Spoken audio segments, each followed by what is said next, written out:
Naghahanap ka ba kilibring karigusan? Abay ano pantigahalat mo, yaon man sa nainidigdi sa Barangay San Fernando, boundary kang Bungga.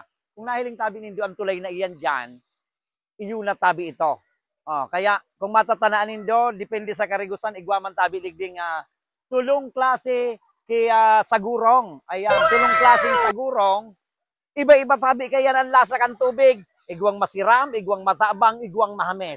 Kaya kung gusto tabi nindo, kilibring karigusan, mos, ipasyarta ka mo. So arog baga ka ini, so tipong magluluto-luto ka mo. Sa mga arog ka ini, pwedeng mag-inom-inom habang nagluluto. Yaon sa naiyan digdi sa barangay kan San Fernando, ang igapod nindang apad. Karigusan sa apad. Iyon na tabi ini, kaya mari na digdi. Hilingon tabi nindo kung gurano kalinaw ang karigusan sa apad. Ayan, malinawong guys ang karigusan sa apad. Nahiling tabi nindo yung mga yan. Bata ang nagkararigos digdi, puro single. Puro single iyo, madam. Single ka pa man? Ang nagkakararigos tabi digdi, puro single. Ay, nadudumog ako. Puro single tabi ang nagkakararigos digdi. Malinawong tabi digdi ang ano. Kisay. Shout out na tabi kay Julia Merabel.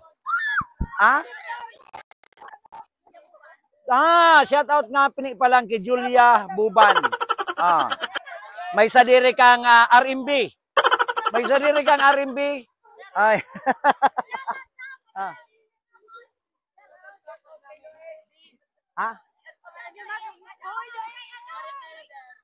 Merabel. Ayan, shout out nga ni pa lang kay Merabel. Sa mga Jenica. Ayan, kay Jenica Canicula. Si Say ayan. Ayan, shout out tabi sa Indoga boss. Mary Rose Bia. Ayan, sa mga batang apad. Hunitabi ang mga batang apad. Iyan ang apad.